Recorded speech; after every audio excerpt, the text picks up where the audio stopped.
Inilibing na kinabukasan ang aking pinsan. Kaya naman nagpasya kong makipaglamay ng gabing yun. At dahil huling gabi na yon ng lamay, kaya dumagsa ang maraming tao sa burol ni Mariel. Maganda si Mariel, 18 anyos, at siya ang pangatlong biktima ng isang serial killer na pinaniniwalaang isang aswang. Oo, isang aswang ang salarin dahil pagkatapos halayin ng biktima ay kakainin ang kanyang lamang loob. Kaya naman, takot na takot ang aking mga kabarangay, lalo na ang mga kababaihan dahil siguradong isa sa kanila ang sunod na magiging biktima. Nalibang ako sa paglalaro ng tong its dahil mahigit 2,000 piso na ang aking panalo. Hindi naman ako pwedeng umayaw kagad dahil baka pag-initan ako ng aking mga kalaro. Kaya naman, 1:30 na ng madaling araw ay naroon pa rin ako at nagsusugal. Tumunog ang aking cellphone. May natanggap akong mensahe mula sa aking kapatid na babae. Kasama ko sana siya sa lamay, pero nagpasya siyang magpaiwan dahil masama ang kanyang pakiramdam. Binasa ko ang mensahe. Sabi ron, umuwi na ako dahil natatakot daw siya dahil parang meron daw umaaligid sa bahay. Hindi na ako nag-reply at tinawagan ko na lang siya at sinabi kong pauwi na ako. Kumuha ako ng 500 piso sa mga pera kong nakalatag sa mesa at ibinigay ko sa isa kong pinsan ang aking hawak ng mga bara upang siya na lang ang magpatuloy ng aking laro. Medyo malayo rin ang bahay namin at wala na akong masasakyan tricycle. Aabutin din ako ng kalahating oras sa paglalakad. Pero binilisan ko ang aking paglalakad para makarating kagad ako sa amin. Makalipas ang 10 minuto ay tinawagan ko uli ang kapatid kong si Gemma. Pero unattended na ang kanyang cellphone. Kaya naman, kinabahan ako at halos tumakbo na ako sa aking pag-uwi. 10 minuto pa uli ang lumipas ay natanaw ko na ang aming bahay. Siguro mga 100 metro na lamang ang layo. At dahil nakabukas ang ilaw sa harapan ng bahay namin, ay nakita kong nakabukas ang pinto. Kaya naman, lalo akong kinabahan at mas binilisan ko pa ang aking pagtakbo. At bago ako pumasok, ay napansin kong sira ang doorknob ng pinto na indikasyong pinasok yun o pwersahan na binuksan. Kaya lalo akong kinabahan. Binuksan ko ang ilaw sa salas at dali-dali ako nagpunta sa silid ni Gemma. Nakaawang ang pinto at dahan-dahan ko yung itinulak at gano'n na lamang ang aking pagkabigla dahil kalunos-lunos ang aking nasaksiyan. Nakahiga ang dugo ang katawan ng aking kapatid na walang saplot sa katawan. Wakwak ang kanyang liig at tiyan at duguan din ang pribadong parte ng kanyang katawan.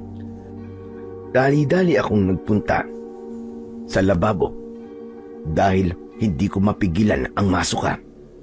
At pagkatapos kong magsuka ay napaupo na lang ako sa saig at sumandal sa dingding.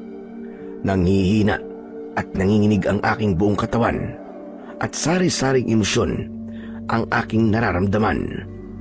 Saglit akong nagpahinga at pagkatapos ay muli kong sinilip ang katawan ng aking kapatid, pero hindi talaga ako makatagal sa aking nakikita. Lumabas ako ng bahay at nanlulumo. Gusto kong umiyak. Gusto kong sumigaw. Nanggigigil ako sa galit. Kaya naman, naisumpa ko sa akin sarili. Gaganti ako. Papatayin ko ang salaring yun at hindi ako natatakot sa kanya. Kahit isa pa siyang halimaw. ilang minuto pa ay may nakita akong naglalakad ng mabilis papalapit sa akin at nang malapit na siya ay aking nakilala. Si Itay pala.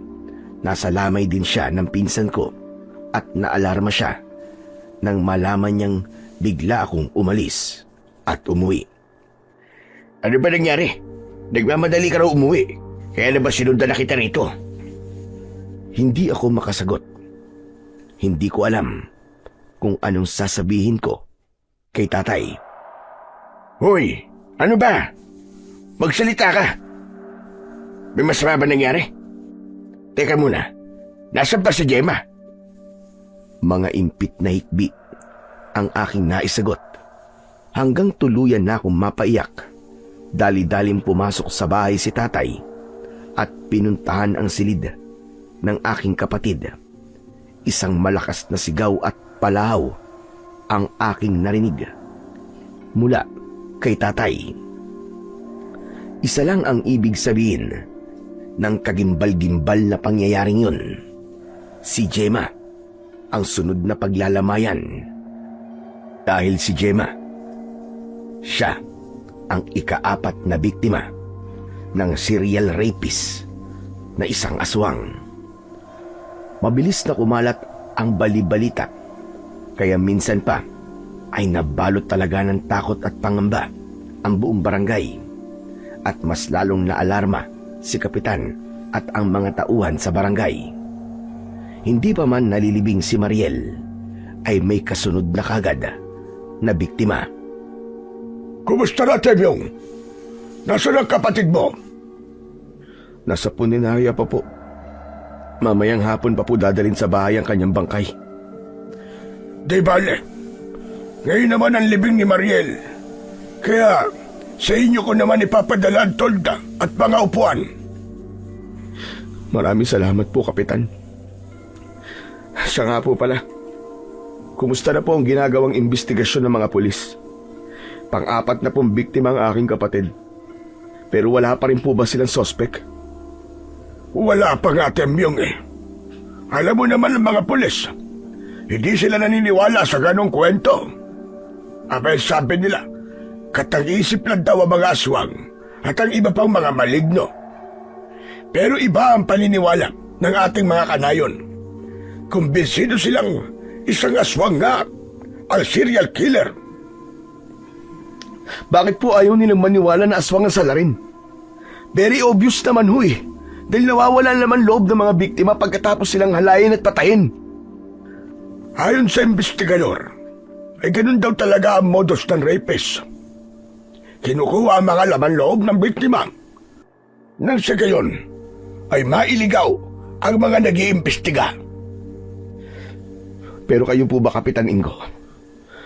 Ano po bang pinaniniwalaan nyo? Ay, wag ko. Hindi ko na rin alam. Natatakot na rin ako pero ayokong maniwala na isang aswang ang suspect. Dahil kung aswang nga siya, paano siya mahuhuli? Kahit naman po ako, ayoko rin maniwala sa isang tila alamat na kwento pero malakas ang kutubong hindi ordinaryong taon sa larin, kundi isang halimaw. At kung sino man siya, ay hindi na ako natatakot sa kanya. Dahil sisingilin ko siya. Ipaghihiganti ko ang aking kapatid. Pero sino nga ba ang aswang na yun? At saan ko siya matatagpuan? Samantala, ng mga sandaling yun, ay kampanting-kampante ang tunay na salarin. Sigurado ka ba, Kuya Bruno? Wala pang nakakahalata sa iyo. Paano nila mahahalata? Lahat ng naging biktima ko ay pinuntahan ko sa kanilang burol at nakihalubilo ako sa mga naglalamay. At paano nila ako paghihinalaan? Gayong isa kong barangay kagawad dito. At kung sakaling matigok si Kapitan, edi ako nang papalit sa kanya. Gusto mo bang tudasin ko na siya para ikaw na ang pumalit sa kanya? Kaya mo ba siyang sikmurain? Makunat na siya at amoy lupa. Siguradong hindi na masarap ang kanyang laman loob. Kung sa bagay, tama ka. Nakakawalang gana ang isang matandang makunat na katulad niya.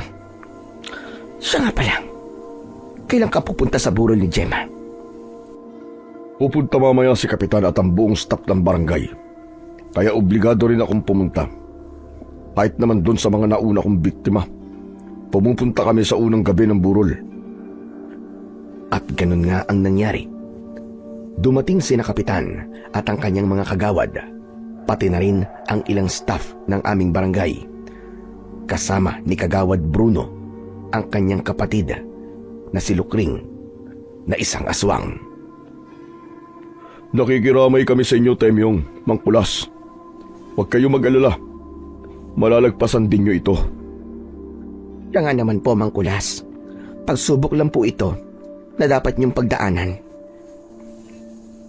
Maraming salamat sa inyong pagpunta, Kagawad Bruno. Pati na rin sa iyo, Lukring. Kumain po muna kayo. Marami pong pagkain sa kusina. Sige. Salamat. Busog pa naman kami. Kinabukasan ay may ipinagtapat sa akin si tatay at hindi ako makapaniwala sa kanyang sinabi. Anak, may suspect na ako sa mga nangyaring karumal-dumal na krimen dito sa ating barangay. Ha? Talaga po, itay? Sigurado po ba kayo? Oo, anak. Sigurado ko. At siya'y walang iba, kundi ang hayop na yun. Si Kagawad Bruno. Ho? Nakakatiyak po ba kayo? Paano niyo naman po nalaman na siya yun? Hindi ako maaaring magkamali. Aswang si Bruno. Pati na rin ang kapatid niyan si Lukring. Hindi maipaliwanag sa akin ni tatay kung paano niya yun nalaman dahil meron siyang inililihim sa akin. Lingid sa aking kaalaman ay may dugo na kalahating tikbalang si tatay kaya meron siyang kakayahang maramdaman ang sinumang malignong kanyang makakasalamuha at ganun din si Bruno at Lukring.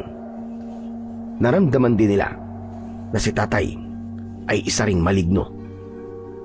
Naamoy mo rin ba? Oo, amoy na amoy ko na isang tikbalang si Mang Kulas. Kung naamoy natin siya, malamang naamoy din niya tayo. Ganun na nga. Kaya bistado na tayo. Delikado ang lagay natin. Ano ngayon ang ating gagawin? Papatayin ba natin si Mang Kulas? Hindi yung ganun kadali. Dahil may angkin ding lakas at kapangyarihan ng isang tikbalang. Pero dalawa naman tayo, kuya. Ano kaya kung pagtulungan natin siya? Hindi tayo pwedeng magpadalos-dalos. Makiramdam muna tayo. Siyempre, naalerto na si Mang Kulas. Kaya alam kong lagi rin siyang nakaanda. Siguradong paghihinalaan kanyang ikaw ang bumiktima sa kanyang anak. Kaya re-resbakan kanya, panigurado yun. Wala siyang ebidensya na akonsala rin. Kaya hindi siya basta-basta gagawa ng marahas na akbang. Makiramdam na lang muna tayo. Dahil yun ang pinakamainam na pwede nating gawin. Hindi na nagbalik pa sina Bruno at Lukring sa mga sumunod na gabi ng burol. Pero naroon sila sa huling gabi ng lamay. At dahil naku-curious ako sa sinabi ni tatay, kaya palihim kong minamatyagan ang kanyang mga kilos. Nakita ko siyang lumapit sa ataol ng aking kapatid. Nakasarado ang ataol dahil hindi kaaya-aya ang kanyang itsura. Walang magawang paraan ang make-up artist ng puninarya para ayusin ang muka ng kaawa-awa kong kapatid na si Gemma. Maganda naman ang itsura niya sa picture frame na nakapatong sa ataol. Nakita ko ang nakakaasar na ngiti ni Bruno habang pinagmamasdan ang maamong muka ng aking kapatid sa larawan. At malakas ang aking kutob. Positibong indikasyon yun na si Bruno nga ang salarin. At dahil gusto kong makumpirma kung tama ang aking hinala, ay nilapitan ko siya at nagtanong ako sa kanya. Ano sa palagay mo, Kagawad Bruno? Naniniwala ka rin bang aswang ang rapist na serial killer? Ano ka ba naman, Temyong? 2025 na. Pero naniniwala ka pa rin sa aswang? Pero yun ang pinaniniwalaan ng halos lahat ng taga rito sa ating barangay. Karapatan ng bawat isa ang maniwala sa gusto nilang paniwalaan.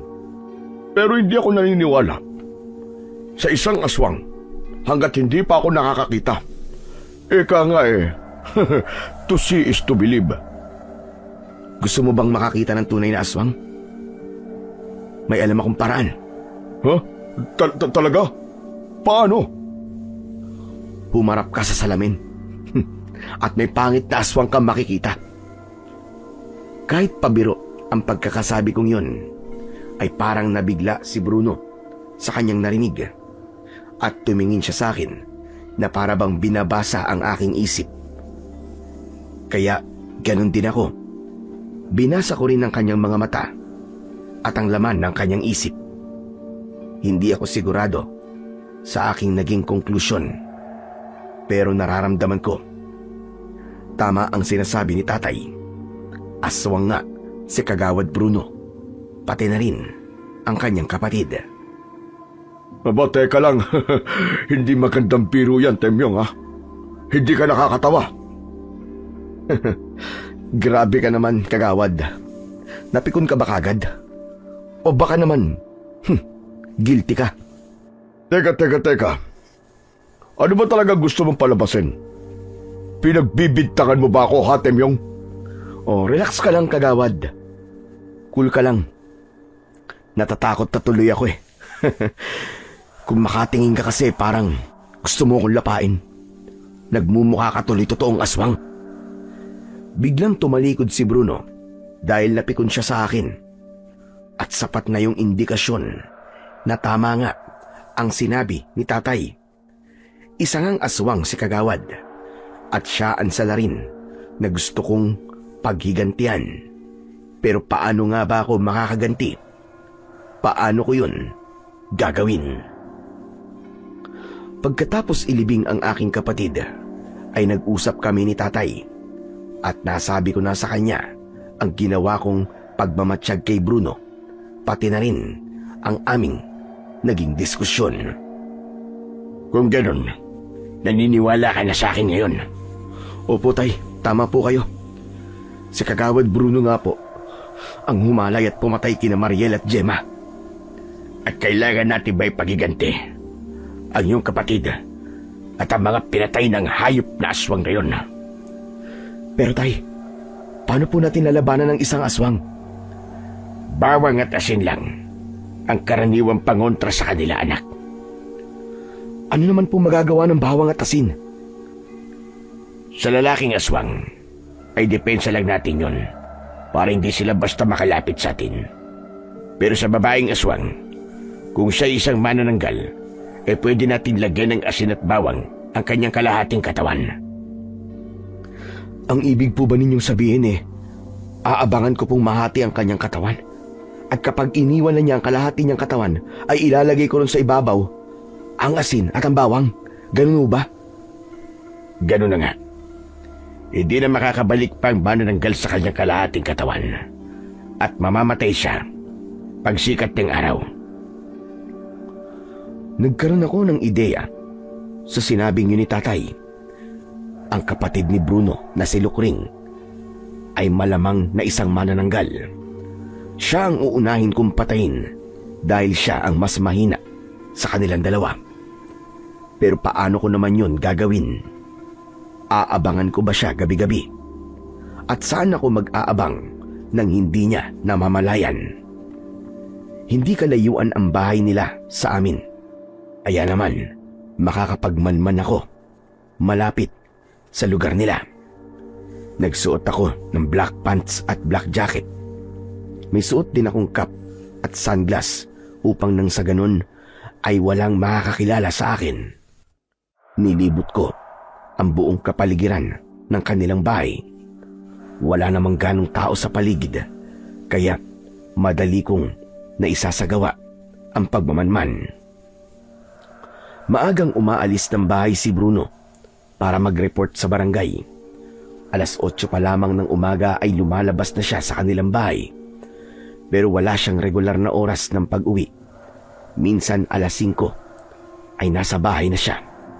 Minsan naman ay gabi na. Halos 1 linggo ko rin yung ginawa para alam ko ang kanyang daily routine. Samantalang ang kanyang kapatid na si Lukring ay lumalabas lang para merong bilhin. Nangangahulugan lamang yun na wala siyang ibang pinagkakaabalahan. Nasa bahay lang siya. Ginawa mo yun, anak? Aba, ang tiyaga mo naman. Para alam ko po ang ginagawa nila araw-araw, tay. Pero, nakapasok ka na ba sa loob ng bahay nila? Kahit man lang sa kanilang bakuran. Paano ko naman po gagawin yun? Magagawa ko po ba lumapit sa kanila nang hindi nila namamalayan? Sa gabi mo gawin ang iyong pagmamatsyag. Mas mahirap po yan, tay. Dahil mas malakas ang kanilang pangamoy at pakiramdam sa gabi. Merong paraan. Makinig ka sa akin at ikikwento ko sa'yo. Sinabi ni tatay ang dapat kong gawin at ayokong mag-aksaya ng panahon. Kinabukasan din ay nagtadtad ako ng maraming bawang. Tinadtad ko yun ng pinong-pino. Kumuha ako ng maliit na garapon at nilagyan ko ng langis at ibinabad ko ron ang tinadtad kong bawang. Kinagabihan ay ipinunas ko ang langis sa aking buong katawan. Yun ang ginawa kong lotion. Ayon kay tatay ay hindi na ako maaamoy ng aswang at sa halip ay iiwas pa nga siya kapag nalanghap niya ang amoy ng langis na ibinabad sa bawang. Nagsuot ako ng t-shirt na itim at short na itim at pumunta sa likod ng bahay ni Nakagawad Bruno. Alam ko na ang pasikot-sikot sa paligid dahil sa ginawa kong pagmamanman, kaya sigurado ko na nasa likod na ako ng bahay ni Nakagawad Bruno. At nagkataon namang maliwanag ang buwan dahil 1 linggo na lang bago ang pagbilog nito. 11:00 pasado yun ng gabi. Ang sabi ni tatay, ang mga aswang daw ay nagtatransform pagsapit ng hating gabi. Lumapit pa ako ng konti hanggang sa makita ko ang pintuan sa likod ng bahay. Pumuesto ko sa tabi ng malalagong halaman kaya hindi nila ako makikita kung sakaling lumabas sila roon. Hanggang sa sumapit nga ang hating gabi. Ilang sandali pa ay may nakita akong lumabas sa pinto. Isang malaking asong itim. Kaya malamang ay si Bruno na yon. At lumabas din sa pinto ang lumilipad na kalahating katawan na may pakpak na katulad ng sa paniki. At dinig na dinig ko ang pagaspas ng kanyang pakpak mula sa aking kinatatayuan. At lumipad na siya ng mas mataas patungo sa aking kinaroroonan. Kaya naman kinabahan ako. Sumunod sa kanya ang aso na dumaan din mismo sa aking harapan. At halos himatayin ako sa sobrang takot. At ilang sandali pa ay wala na sila. Hindi ko alam kung saan sila pupunta. Pero may isang bagay akong natitiyak. Sa gabing yun ay meron na naman magiging biktima. Ang 2 aswang. Bumalik din ako sa bahay at ikinuwento ko kay tatay ang aking nasaksiyan. Tay, kumpirmado, aswang nga po si Kagawad Bruno at manananggal naman po ang kanyang kapatid na si Lukring. Siguradong may magiging biktima na naman sila. Kaya abangan natin ang balita mamayang umaga. Sa palagay po ba ninyo ay sa isang lugar lang sila pupunta? O naghihiwalay pa sila? Yung mga namatay na babaeng biktima ni Bruno, wala siyang ibang kasama ron. At kung may kasabay man naging biktima, ay nangyari yun sa magkaibang lugar. Nangangahulugan lang na hindi iisang lugar ang kanilang pinupuntahan. Pero tay, taga rito po lahat sa barangay natin ang naging biktima nila Bruno. Sa totoo lang, ang mga aswang ay hindi naman talaga umaatake sa mismong lugar nila. At sa halip ay dumadayo pa sila sa iba't ibang lugar. Pero sa kaso ni Bruno, ay hindi talaga ang pagkagutom niya sa laman loob ang dahilan kung bakit siya nang bibiktima. Kundi ang pagiging hayok niya sa mga babaeng kanyang natitipuhan. Kung ganun, ang manghalay ang pangunahing motibo po ni Bruno. Demonyo siya. Napakamanyakis pala ng tarantadong yun. Sa totoo lang po, Tay, sa tuwing nai-imagine ko ang kulanos-lunos na itsura ni Gemma, ay nanggagalaiti talaga ako sa galit sa Brunong yun. Kailangan magwakas na ang kanyang kawalang yan. Gaya ng inaasahan, ay isang kagimbal-gimbal na balita ang kumalat sa aming barangay. At sa pagkakataong ito, ay dalawa ang naging biktima. Isang buntis na babae at ang dalaga niyang kapatid. Pero hindi sila taga roon sa amin, kundi sa karatig naming barangay. Kaya malamang ay sina Bruno at Lukring ang mga salarin. Normal lang na maging biktima ang isang buntis dahil yun talaga ang paboritong biktimahin ng mga aswang. At si Lukring ang bumiktima sa kanya. At ang kapatid naman niyang dalaga ay katulad rin ng mga naunang biktima ng serial killer at rapist na aswang na si Bruno. Grabe, ang sarap talaga ng sanggol. Hindi ko alam kung kailan ako huling nakatikim nun. Oo nga eh. Sinolo mo ba naman eh? Hindi ka nagtira na kahit konti para sa akin. Eh paano? Busy ka kasi sa pangahalay, kaya hindi na kita inistorbo. At pagkatapos, ay kinain mo rin ang laman loob ng naging biktima mo. Kung tutusin na eh, naiinggit pa ako sa'yo. Ano? At bakit ka naman maiinggit? Siyempre, dobleng sarap ang naranasan mo. Hindi lang yung sarap sa pagkain ng laman loob ng iyong biktima, kundi yung sarap na nararamdaman mo sa ginagawa mong pangahalay. Kung sa bagay, meron kang dahilan para mainggit sa akin. Kaya tatanungin kita, gusto mo bang meron ding humalay sa'yo? Ay nako, sana nga. Wish ko lang. Kung magagawa ko nga rin sana ang ginagawa mo. Paano mo naman magagawa yun? Kung naiiwan sa bahay ang kalahati ng iyong katawan. Kaya nga malabo na mangyari yon. Ay siya nga pala, paano na pala sila Mangkulas at Temyong? Malamang, alam na rin nila na ikaw ang serial killer. Paano kung ilaglag nila tayo? At sa palagay mo maniniwala sa kanila mga pulis? Pinagtatawanan nga nila ang mga nagsasabing aswang daw ang serial killer. Hindi ang mga pulis ang pinangangambahan ko, kundi ang ating mga kabarangay. Paano kung magkwento sa kanilang mag-amang yon? Baka pagkaisahan tayo ng buong barangay. Kilala ako sa buong barangay at magandang naging pakikisama ko sa kanila. Kaya hindi nila paniniwalaan sila Temyong at Mangkulas.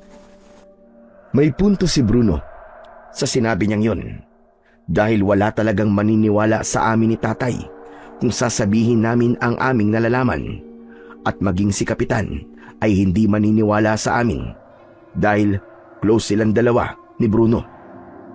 Ganun pa man ay sinubukan ko pa rin kausapin si Kapitan dahil siya man ay naniniwalang aswang nga ang serial killer, pero wala siyang kaalam-alam na kasama niya sa araw-araw sa barangay hall ang tunay na salarin.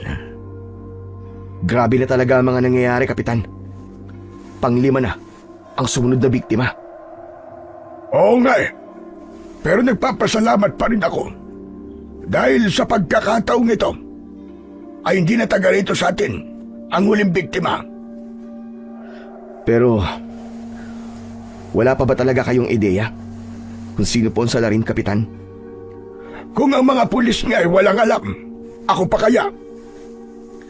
Pero sa palagay niyo po, ay taga rito kaya sa barangay natin ang serial killer? Matagal na ako rito sa barangay natin. At halos lahat ng taga rito ay kilala ko. At kung may paghihinalaan man ako, ay yung mga drug addict na kakilala ko. Pero lahat sila ay nakausap na ng mga investigador. At wala ni isa sa kanilang naging suspect. Kaya imposibleng taga rito ang serial killer na rapist. E paano po, Kapitan? Kung hindi ordinaryong taong tunay na salarin, kundi isang aswang na pinaniniwalaan ng mga karamihan sa ating barangay. Naisip ko na rin yan. Pero hindi ko alam kung dapat ko nga ba yung paniwalaan. hindi talaga uubra na magsumbong ako kay Kapitan. At isa pa, kahit naman mapaniwala ko siya, ano namang gagawin niya? Kaya ba niyang kumbinsin ng kanyang nasasakupan? Kung sa bagay, marami namang naniniwalang aswang nga ang salarin at serial killer. Pero maniniwala rin ba silang yun ay walang iba, kundi ang numero 1 kagawad ng aming barangay? Kaya naman malabo yun. Kaya wala kaming ibang maaasahan ni tatay, kundi ang aming mga sarili. Hindi talaga natin makukuha ang suporta ni Kapitan. Dahil kapanalig siya ni Kagawad Bruno. Pati na rin ang iba pang nagtatrabaho sa barangay. Ano pong gagawin natin, tay? Maging sina Kagawad Bruno ay naghihinala na sa atin.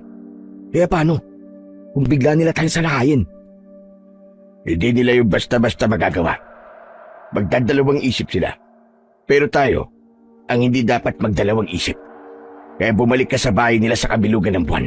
Siguradong magpapalit sila ng anyo sa gabing yon. Lalagyan ko po ba ng bawang at asin ang kalahating katawan ni Lokring? Mas maganda kung dadamihan mo ang tinadtad na bawang na ibinababad sa langis. At ilalagay mo rin sa langis ang isang dakot ng asin. Kailangan mo ng mas malaking garapon, anak. At yung mismong langis ang ibubuhos mo sa kalahating katawan ni Lokring. Nang oras din na yon, ay nagdadad ako ng maraming bawang. Tinadtad ko yon ng pinong-pino at ibinabad ko sa langis na nakalagay sa mas malaking garapon. Nilagyan ko rin yun ng isang dakot na asin at 3 araw na nakababad ang bawang at asin sa langis. Kaya mas concentrated ang bisa nun. Kinagabihan ay bilog na bilog ang buwan. Kaya ginawa ko ang dati kong ginawa. Nagpunas uli ako ng langis sa aking buong katawan at yung dating damit uli ang aking isinuot. At nagpunta ako sa bahay ni Kagawad Bruno. 11:30 ay naroon na ako sa dating pwesto sa tabi ng mga malagong halaman. At minsan pa, katulad ng aking inaasahan, ay lumabas uli sa pintuan sa likod ng bahay ang isang malaking asong itim at ang kalahating katawan ni Lokring na lumilipad sa ere. At nang mawala na sila, ay nagpalipas muna ako ng ilang minuto bago ako pumasok sa pinto na kung saan ay lumabas ang magkapatid na aswang. At nang magawi ako sa kusina, ay nakita ko ang kalahating katawan ni Lokring. Nakatayo sa tapat ng lababo at bigla akong kinabahan. Nilapitan ko yon habang hawak ko sa aking mga kamay ang garapon na may langis. Na-curious ako, kaya pansamantala kong ipinatong sa mesa ang hawak kong garapon at lumapit ako sa kalahating katawan ng manananggal. Nagtataka ako dahil walang anumang bahid ng dugo ang ibabaw ng putol na katawan. Para lang isang puno na nilagari at naputol. At dahil sa aking curiosity, ay inililis ko ang palda ng kalahating katawan at tumambad sa aking mga mata ang mapuputing hita ni Lokring. Makinis ang kutis at malapad ang balakang. Kung sa bagay, kahit naman hindi kagandahan si Lokring, ay maputi siya at maganda ang hubog ng katawan. Hindi ako nakontento, kaya hinubad ko ang suot na palda. Kaya naman, lalo kong nakita ang kaputian at kaseksiyan ng kalahating katawan ng manananggal. Hindi ko akalaing yung kalahating katawan lang ang naging aswang dahil tao pa rin ang kalahating katawan. Napako ang aking tingin sa mapuputing hita ni Lokring at tanging bikining itim ang saplot sa pang-ibaba niyang katawan. Grabe! Hanip talaga! Ang puti ng kanyang hita at legs. Flawless! At bakit ganitong nararamdaman ko? Pambihira! Nanginginig ang katawan ko at kung ano-ano naglalaro sa isip ko. Luminga ako sa paligid at nakakita ko ng maliit na tuwalya. Kinuha ko yun at pinunas ko ang nakapahid na langis sa aking kamay at braso. Pati mukha ko ay meron ding langis, kaya pinunasan ko din yun. May sabon sa lababo, kaya naghilamos ako at naghugas ng kamay at braso. At pagkatapos ay muli kong tinitigan ang mapuputing hita ni Lukring at saglit ko yung hinimas. Anak ng tokwa, oo. Hindi lang flawless ang kanyang kutis, kundi malambot pa at makinis. Hindi ko na kaya to, kaya pasensya ka na, Lukring. Sa'yo na lang ako gaganti sa ginawa ng kuya mo sa kapatid ko. Hindi ko na napigilan ang aking sarili, kaya tuluyan na akong nagpatianod sa tawag ng tukso. Ibinaba ko ang bikining itim niya at napabuntong hininga na lang ako nang tumambad sa akin ang kanyang hiyas. At habang tumutulo ang malamig na pawis sa aking katawan, ay tumulo rin ang aking laway. At sa pagkakataong yun ay masasabi kong ako ay tulad na rin ng isang aswang at isang manananggal ang aking biktima. Samantala, ng mga sandaling yon ay nasa ibabaw ng bubong ang magkapatid na aswang. Isa na namang buntis ang kanilang bibiktimahin. Naaamoy ko na ang sanggol. Grabe, ang bango. Takam na ako. Oo nga, ang bango. Nakakatakam na talaga.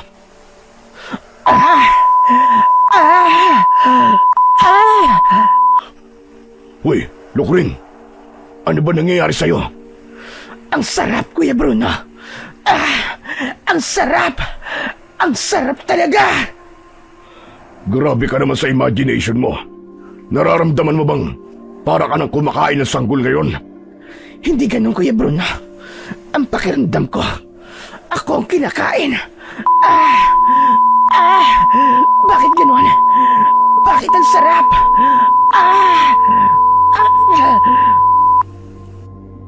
Teka nga, hindi kita maintindihan eh. Ano ba talaga nangyayari sa'yo? Ewan ko, Kuya. Hindi ko alam. Parang mababaliw ako sa sarap. Hindi ko talaga lubos maisip na magagawa ko yun.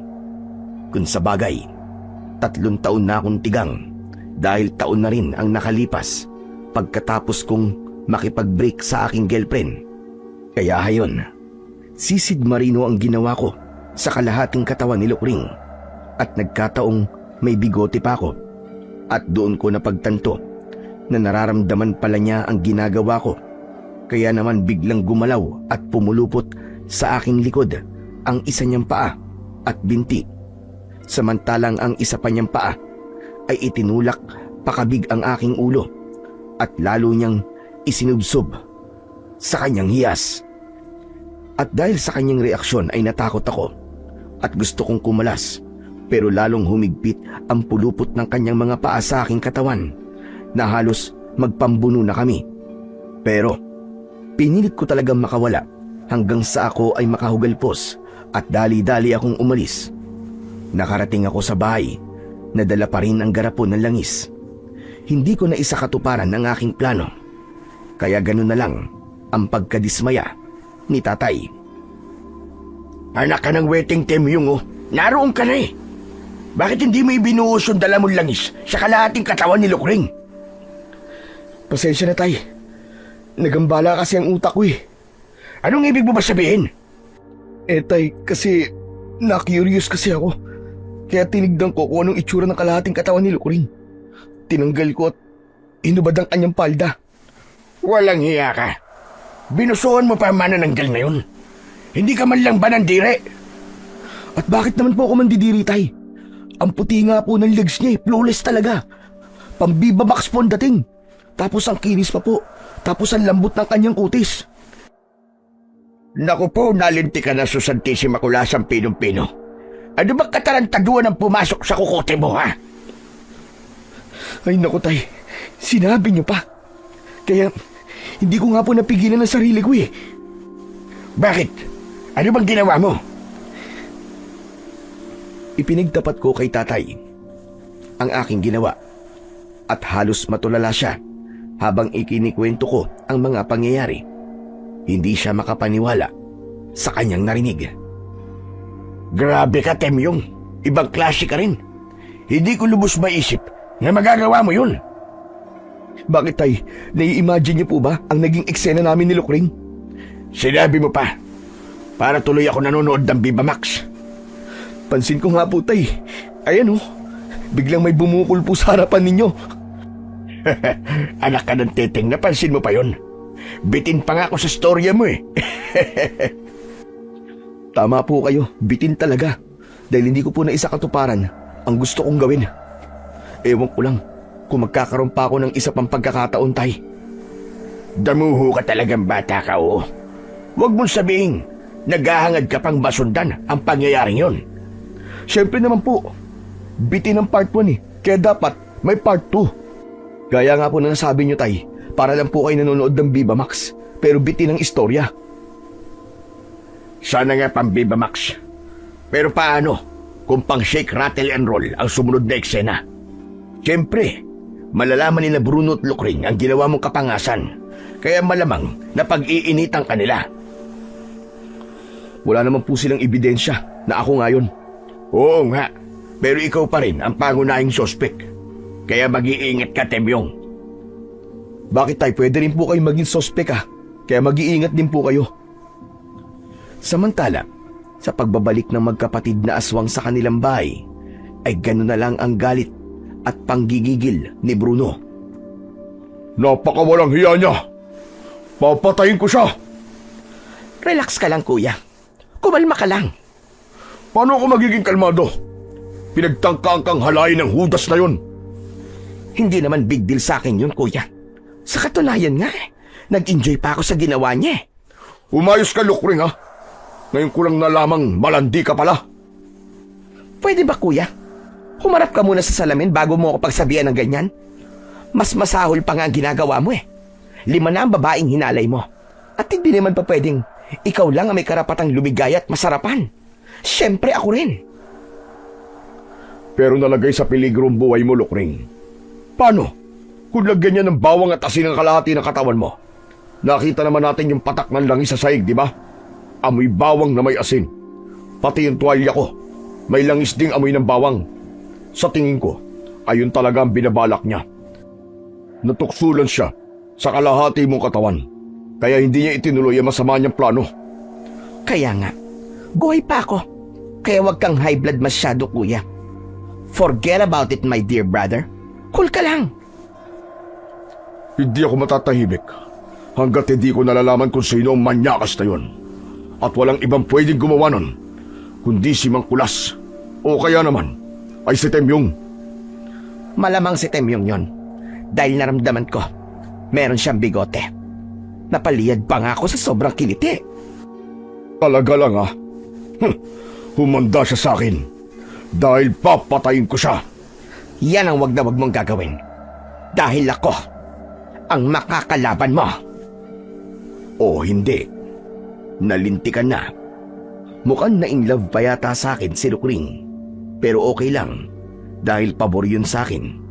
Hindi ako basta-basta makakanti ni Bruno. Dahil meron na akong kakampi. At dahil doon ay madali kong maisa sa katuparan ang aking paghiganti. Pero kailangan ko ng mas maingat at mabisang plano. Kaya pag-iisipan kong mabuti ang susunod kong hakbang. At dahil pare-pareho naming alam ang mga nangyari, kaya magpapakiramdaman muna kami. Isang araw, habang ako ay naglalakad sa kalsada, ay sinundan ako ni Lukring. Napansin ko yon, pero nagkunwari akong hindi ko alam na nakabuntot siya sa akin. At nang medyo malayo na ang nalalakad ko, ay huminto ako at nilapitan ko siya. Sinusundan mo ba ako? Hindi Baka nagkataon lang na pareho tayo ng pupuntahan. Bakit, Temyong? Saan ka ba pupunta? Diyan lang sa malapit na karinderya. Aba, doon din ako pupunta eh. Kung gusto mo di sabay na tayong kumain. Bakit, ililibre mo ba ako? Sure. Walang problema. Sigurado ka? Malakas akong kumain. Okay lang. Basta kakainin mo rin ako. Ha? Anong sabi mo? Ang sabi ko bilisan natin. Dahil gutom na ako. At sabay nga kaming nagtanghalian ni Lukring. At habang kumakain, ay pinakikiramdaman namin ang isa't isa. Walang imikan habang kami ay sumusubo at ngumunguya. At makailang beses ding nagtama ang aming paningin.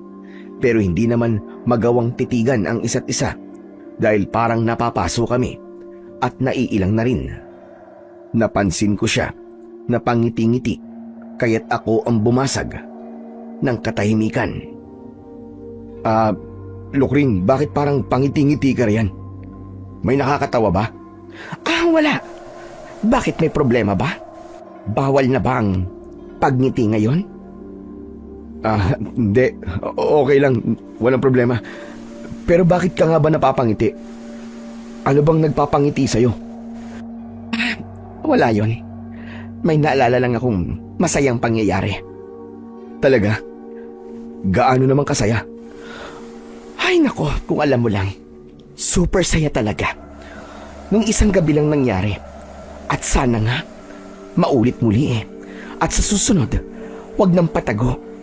Madali naman akong kausap eh. Alam ko ang mensaheng binitiwan ni Lukring sa akin. Lalo na't sinamahan pa niya yon ng pilyang ngiti habang nakatitig ng malagkit sa akin. Very obvious namang nagpe-flirt siya sa akin. Pero patay mali siya lang ako na para bang wala akong alam. Kahit pa alam kong bistado niya na ako. At isa pa, ayokong magkaroon ng special na koneksyon sa kanya.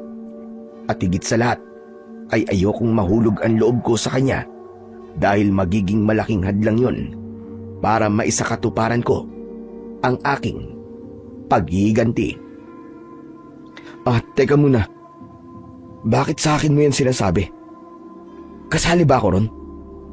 Alam mo, Temyong, pwede kang maging artista. Ang galing mo kasing umarte. Ang kaso, mahigpit ako. Kaya bagsak ang acting mo. Galingan mo pa. Para naman makumbinsi ako. Hindi ko alam kung didiretsahin ko na ba siya dahil yun ang nararamdaman kong gusto niyang mangyari, ang magkaprangkahan na kami. Pero kailangan maging maingat ako at dapat nakalkulado ang bawat na magiging hakbang ko. Gusto kong tapusin na ang aming usapan kaya tumingin ako sa aking relo. Naku, paano ba yan? May pupuntahan pa pala ako. Kailangan ko nang umalis. Teka, may natitira ka pang pagkain oh. Ubusin mo muna. Sayang naman. Busog na ako eh. Kailangan ko nang umalis. Ang daya mo naman. Iiwan mo na ako pagkatapos mo kumain. Eat and run ang tawag dyan. Pasensya ka na talaga, Lukring. O siya, maiwan na kita. Salamat sa libreng tanghalian. Tumayo na ako at humakbang ng ilang hakbang palayo. Pero may biglang pumasok sa isip ko. Kaya napahinto ako at binalikan ko siya. Teka, may nakalimutan pala akong sabihin. Kung gusto mong maulit muli, mas maganda pa rin yung patago para merong thrill. Kahit puro pasaring ang naging pag-uusap namin ni Lukring, ay nagkakaintindihan na kami sa mga mensaheng nais naming iparating sa isa't isa.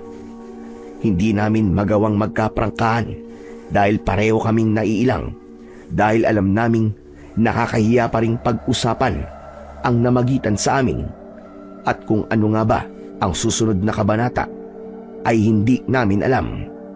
Pero may isang bagay na pareho naming natitiyak.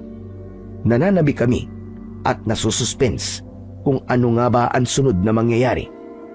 Ganun pa man ay hindi ko dapat makalimutan ang pangunahing kong layunin, ang maipaghiganti ang aking kapatid. Mabilis na lumipas ang 2 linggo at may nadagdag na namang biktima si Bruno. Dahil isa na namang bangkay ng magandang babae ang natagpo ang patay at hinalay.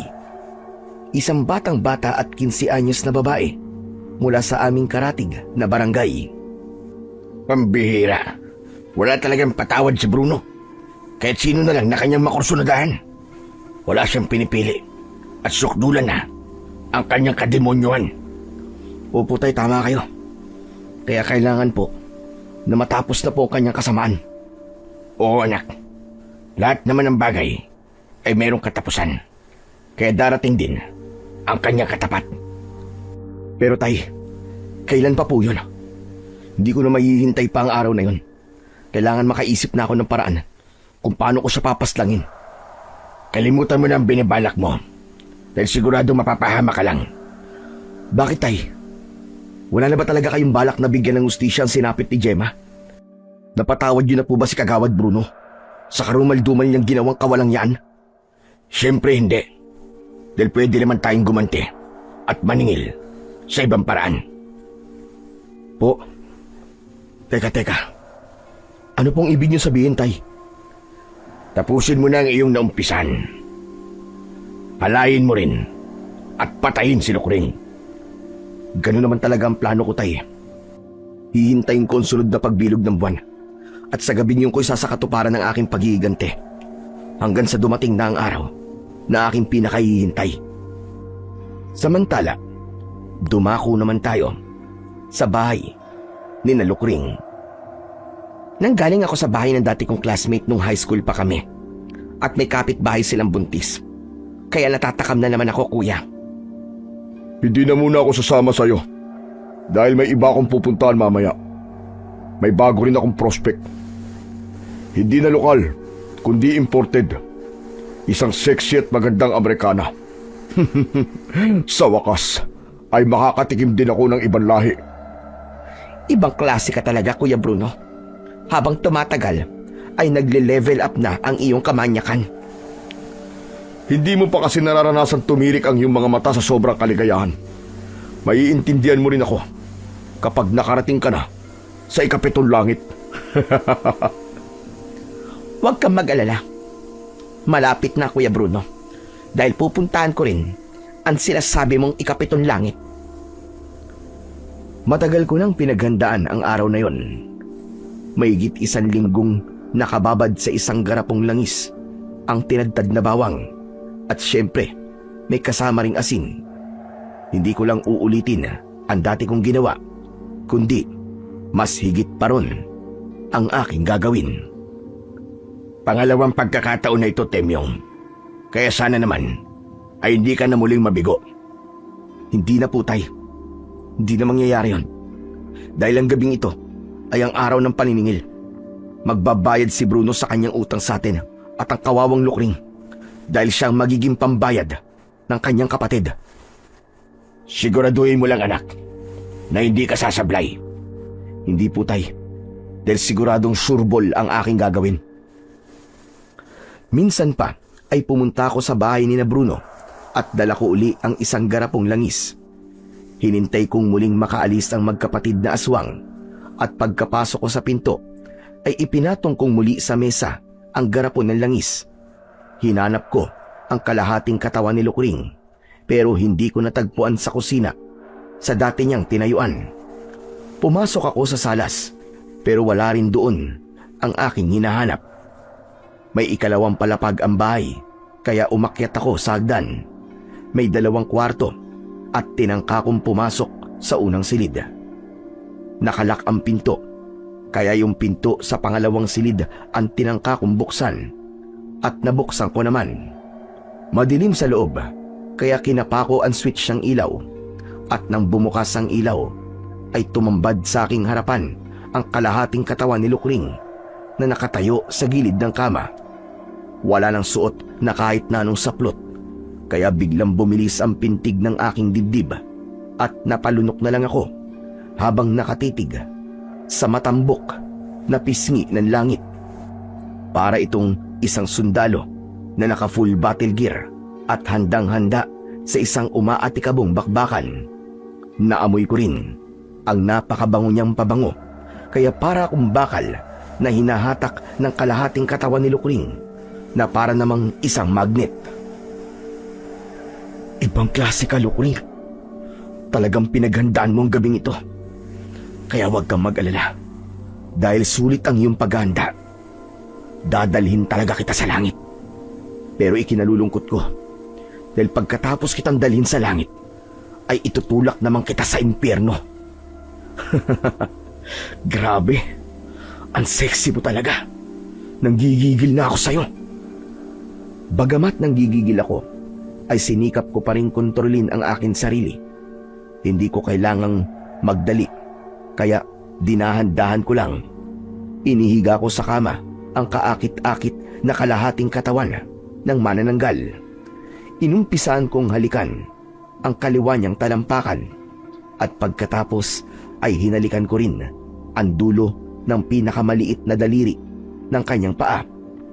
Pataas ang ginawa kong paggalik mula sa daliri patungo sa ibabaw ng paa, paakyat sa binti, sa likuran ng tuhod hanggang sa hita. At pagkatapos ay isinunod ko namang halikan ang kanan niyang talampakan at pareho lang ang aking ginawa. Kung ano ang ginawa ko sa kaliwa ay ganun din ang ginawa ko sa kanan hanggang makarating ako sa gilid ng langit. Hindi ko kagad tinumbok ang kanyang hiyas at ang paligid dito ang aking hinalik-halikan. Samantala ng mga sandaling yon ay nakahiga sa bubong ng isang bahay si Lukring. Pinapakiramdaman niya at ninanamnam ang aking ginagawa. Walang iya ka, Temyong. Masyado mo naman akong sinususpense. Pero okay lang. Gusto ko yan. Para merong thrill. Kaya sige lang, ganyan nga. You're doing a very good job, my dear. Ilang sandali pa ay ginawa ko na ang pinakahihintay ni Lukring. Dahan-dahan ko nang pinaglaruan ang perlas ng silangan. At para namang nakarinig ng awit na lupang hinirang ang aking harapan dahil matikas itong tumayo at sumasaludo pa. At naramdaman ko ang talampakan ni Lukring na hinahagod ang aking likod. Ang sarap.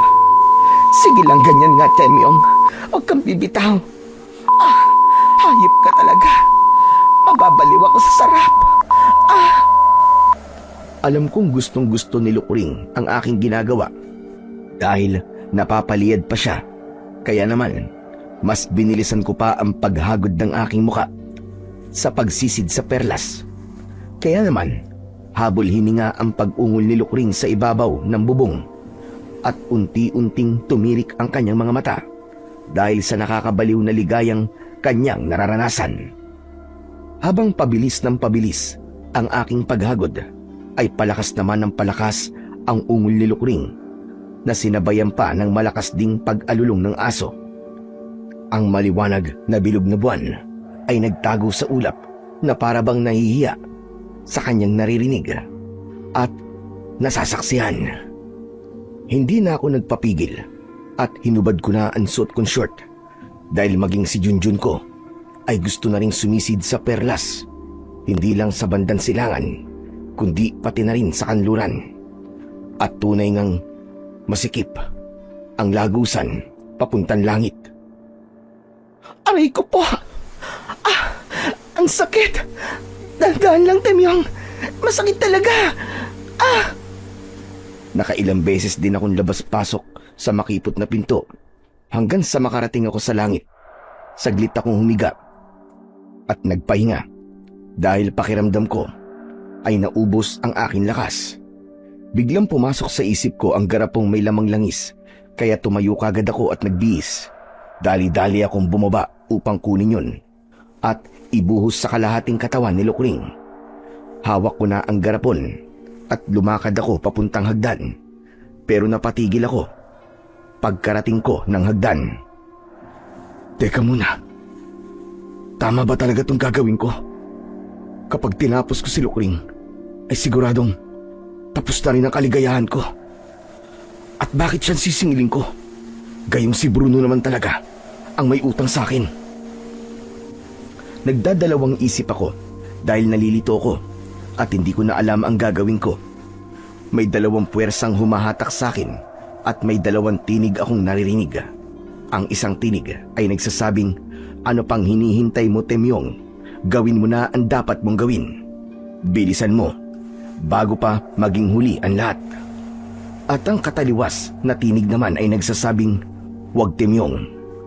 Wala ka bang konsensya? Pagkatapos mong magpakasasa at magpakaligaya sa piling ni Lukring ay yan pa ang igaganti mo sa kanya. Kaya naman, minsan pa ay umuwi akong bigo dahil hindi ko na isakatuparan ang aking misyon. Ano ka ba naman, Temyong? 2 pagkakataon na ang iyong pinapalampas. Pasensya na po, Tay. Nakonsensya po kasi ako eh. Naawa po ako bigla kay Lukring. Walang konsensya at awa si Bruno. Kaya dapat ganun ka rin. Pasensya na po talaga. Dahil hindi ko po pala kayang gawin. Kung hindi mo kayang gawin, hindi ako ang gagawa. Parang awa niyo na po, Tay. Wag po. Ano ba nangyayari sa'yo? Bakit ka ba nagkakaganyan? Huwag mong sabihin na in love ka na sa halimaw na yon. Hindi naman po sa ganun, Tay. Nagawa ko naman po yung kalahati ng aking misyon eh. Tama na po siguro yun. Ano bang ibig mong sabihin, ha? Ipinagtapat ko na kay tatay ang buong pangyayari at inaasahan kong mauunawaan niya ako. Anak ka ng teteng, oo. Kaya naman pala eh. Marupok ka rin pala. At malamang, nag-enjoy ka. Kaya gusto mong ulit-ulitin. Hindi ko po alam, Tay. Basta, bahala na po. Delikado yan, Temyong. Paano kung malaman ni Bruno? Siguradong re-resbakan ka niya. Huwag po kayo mag-alala, Tay. Dahil kakampi na po natin si Lukring. Paano mo naman nasabi yun? Basta, Tay, sigurado ako ron. Hindi natin kaaway si Lukring. At hindi niya hahayaang saktan tayo ni Bruno. Nakakahiyamang aminin. Pero tama si tatay. Nag-enjoy talaga ako kay Lukring at hindi ko inaasahang ako ang nakauna sa kanya. Isa yung maganda at masayang karanasang hindi ko na siguro makakalimutan. At marahil ay ganun din siya. Pero hindi ko pa alam kung ganun talaga ang kanyang saloobin. Samantala ng gabi ring yun, ay may bago na namang nabiktima si Bruno. Yun ang ika-7 niyang biktima. Ang lupit mo talaga, kuya. May bago ka na namang biktima. At imported pa, ha? Napakamalas naman ang Amerikanang yun. Minsan lang nagawin ng Pilipinas. Nadali mo pa. Sinabi ko sa'yo kahapon, di ba? Kaya wag ka na magtaka. Basta lahat ng nagugustuhan ko, nakukuha ko. Ikaw naman, nabiktima mo rin ba? Yung sinasabi mong buntis. Hindi eh. Ang daming kasama sa bahay. Hindi ako makadiskarte ng maayos. Bakit? Ano ba nangyari sa'yo? Ano ba yan? Bakit pa ika-ika ka maglakad? Para kang lalaking bagong tuli ah. Kuwan kasi kuya. Masakit eh. Ano ba masakit sa'yo? Kuwan, yung aking ano... Ano nga yun? Bakit hindi mo masabi sa akin? May kulani kasi ako sa singit, kuya. Namamaga at sobrang sakit. Kaya nahihirapan ako maglakad. Anong kulani? Kahapon lang ay okay ka pa, tapos ngayon may kulani ka na. Paano nangyari yun? Pwede bang wag ka na magtanong, kuya?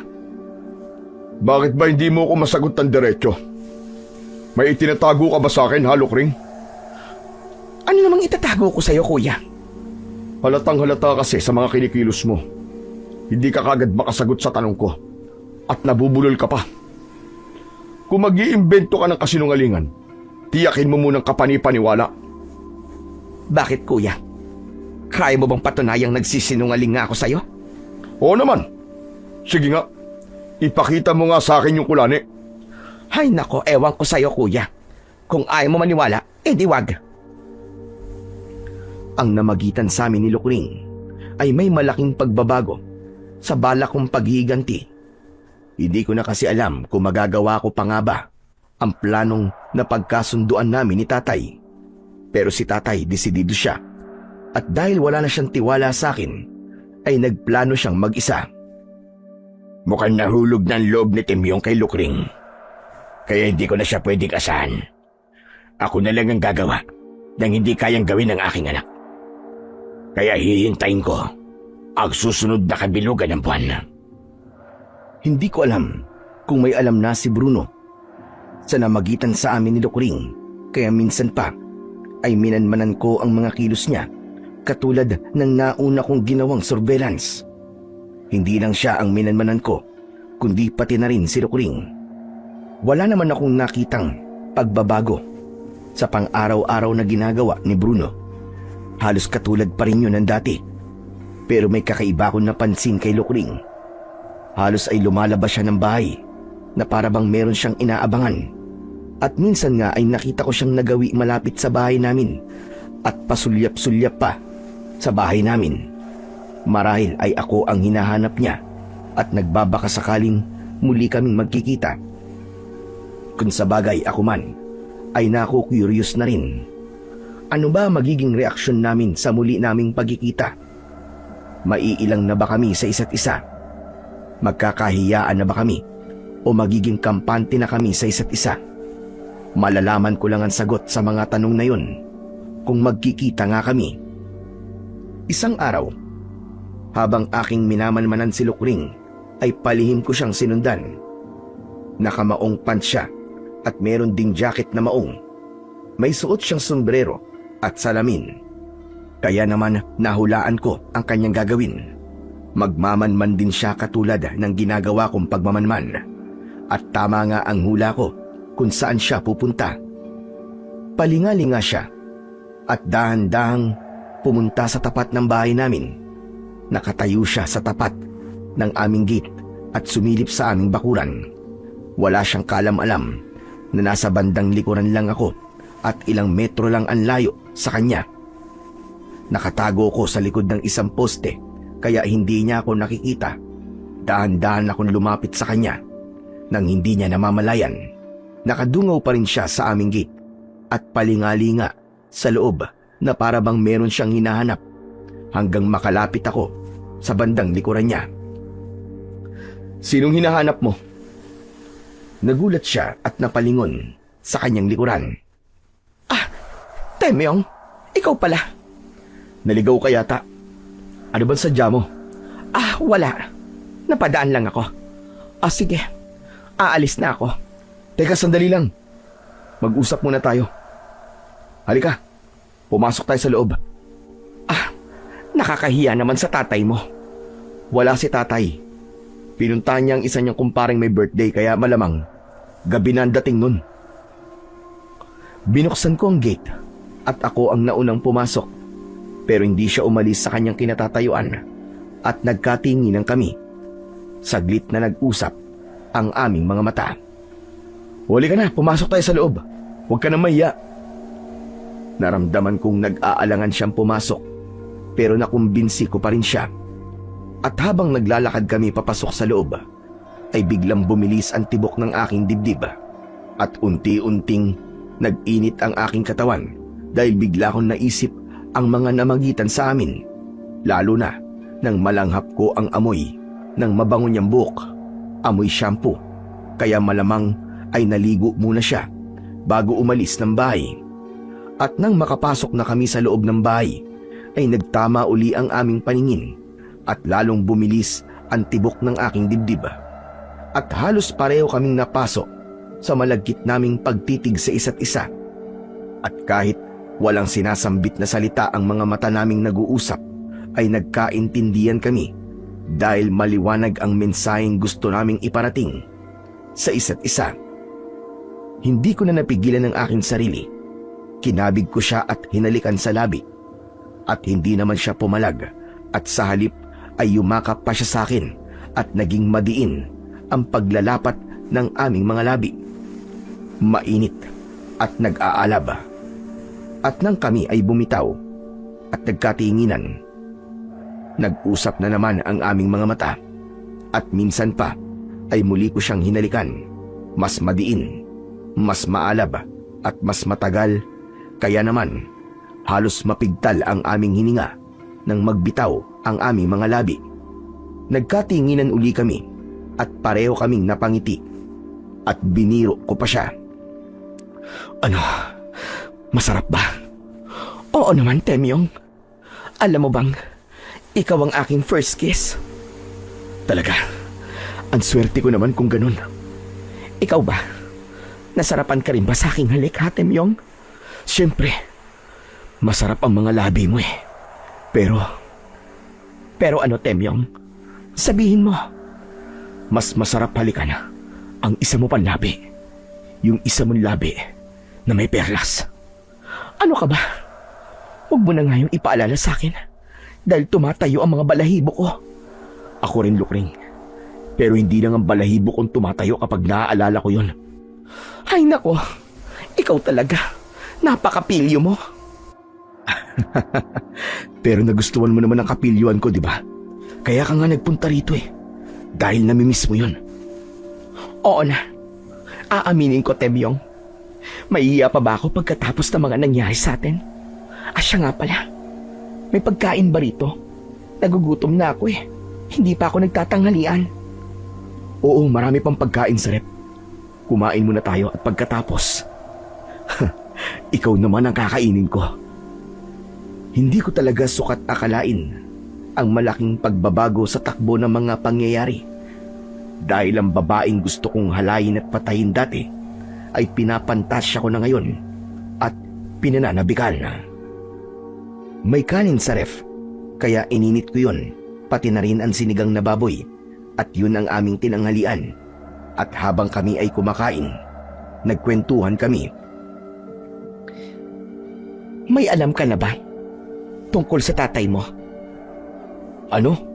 May alam na ano? Hindi mo pa pala alam. Kaya nga sabihin mo na, ano ba yun? Alam mo kasi, Temyong, may lahing tikbalang ang tatay mo. Ano? Hindi ako makapaniwala sa aking narinig. Pero nakumbinsi ako ni Lukring, kaya naman bigla akong nalungkot dahil may lahi din pala kami na halimaw at hindi ko alam kung may dugong halimaw din ako. Teka, change topic tayo. Iba na lang ang pag-usapan natin. Anong gusto mong pag-usapan natin, Temyong? E di yung tungkol sa ating dalawa at sa masaya nating adventure. Sa totoo lang, Temyong, parang ayokong pag-usapan ng bagay na yan dahil nahihiya ako sa'yo. Pagkatapos ng nangyari, magkakahiyaan pa ba tayo? Wala ka naman pwedeng itago sa akin eh dahil nakita ko ng lahat. Kaya nga nahihiya ako sa'yo dahil sa halip na itago ko ay ibinuyang-yang ko pa. Bakit? Sulit naman ah. Dahil naging masaya ka naman, di ba? Oo. Yung una masarap. Pero yung sumunod masakit na. Hindi ko naman kasi akalaing birhin ka pa pala. Pero huwag ka mag-alala. Dahil yung kasunod ay masarap na, hindi na masakit. Ano ka ba? Huwag mo nga akong tignan ng ganyan. Tapos, mapang-asar pa ang ngiti mo. Pagkatapos naming kumain, ay binuksan ko ang TV at naghanap ako ng pwede naming panoorin. Samantala ng sandaling yon, ay umuwi na si Bruno para magtanghalian at nagtaka siya dahil hindi niya nadatnan doon ang kanyang kapatid. Saan kaya nagpunta ang Lukring na yun? Ngayon ko lang siya nadatnang wala rito ah. At hindi rin siya nagluto. Anak ng tokwa. Wala akong kakainin. Saan kaya nagpunta ang babaeng yun? Di bale, tatawagan ko na lang siya.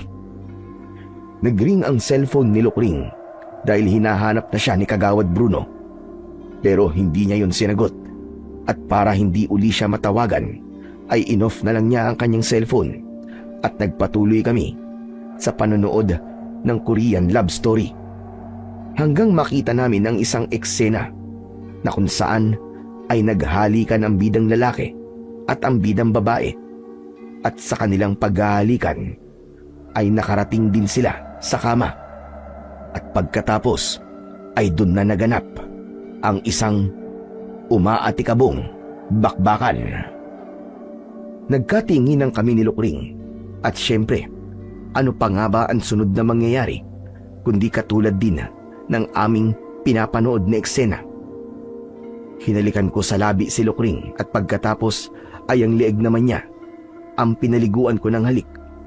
Umangat ang aking mga labi hanggang sa makaabot sa kanyang tenga. Hindi na ako nakatiis kaya hinata ko ang kanyang kamay at dinala ko siya sa aking silid. At minsan pa ay naglapat ang aming mga katawang sabik at sa pagkakataong ito ay hindi lang kalahati kundi ang buong katawan niya ang aking kaniig. Oo, nagsanib ang aming nag-aalab na katawan at nagtampisaw kami sa tubig ng kaligayahan at nagpakalunod ang aming mga hayok at uhaw na laman.